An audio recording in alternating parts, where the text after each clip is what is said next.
د بني اسرائیلو کې یو اووه کسان روانو، ملګري اووه کسان په لاره باندې روانو، په سفر باندې. نو یو داسې غریزې علاقې ته او شړ علاقې ته ورسېدل چې هلته آبادي بلکل نه وه. چې کله هغه علاقې ته ورسېدل نو ډېر زیات طوفان شو او دا بله شپه چې څنګه باران و، یکدم دا اسمان پړکېده او پړک پړک شروع شو. ډېر زیات موسم خراب شو. نو دی چې کله هغه موسم ته وکتل نو ویل چې دا موسم خو ډېر زیات خطرناک دی او ډېر زیات پړک پړک دی پکې او بجلي پکې پړکېږي. نو داسې کار یې وکړه چې یو غر ته ننوتل.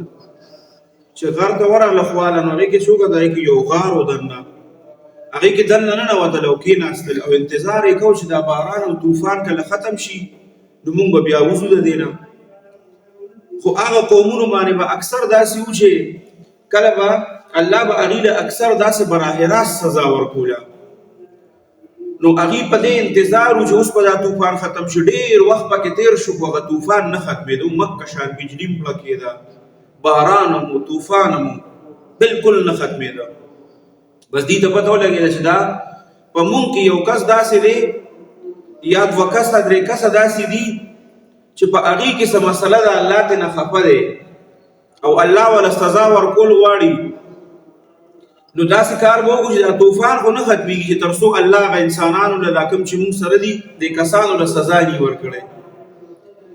نو څه چل یې وکړو، نو دوی مشوره وکړه چې داسې کار به وکړو چې یو به بهر وځو، یو به بهر وځو، پته به یې ولګي چې دا څوک دی او الله چا له سزا ورکوي.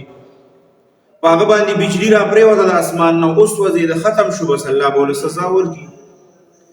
بس یو کس اول بهر لاړه، اسمان ښه په زوره باندې ودرځېده، بجلي مو پړکېده، خو دې ونه سوځېده، په ده باندې تندر را پرېنوته او واپس غار ته راننوته.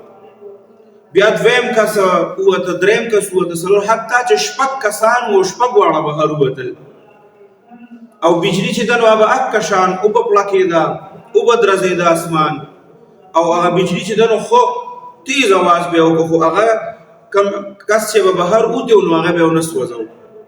ابه واپس راغی، شپږ کسانو دک چل وکړه، بهر لاړه او واپس راغله، غار ته راننوتل. بس هغې خو زړه کې خوشحاله شو چې په مونږ کې خو څه مسله نشته. دې اووم کس ته وایي چې ته اوس وځه د غار نه بهر. دی ورته وایي چې نه زه خو نه وځم. که دی شو که هغه شو، هغې ورته وایي وځه، دی ورته وایي نه زه نه وځم. که هر څه وشي وایي زه نه وځم. بس دا شپږ واړه وایي چې د دې د وجې خو مونږ په عذاب کې مبتلا یو، مونږ خو بهر ووتو، مونږ ته خو الله څه ونه وی، راځئ مونږ شپږ واړه به چې ځو او دې پوه شه او کار یې پوه شه. دا ګناهګار ټول دا دی.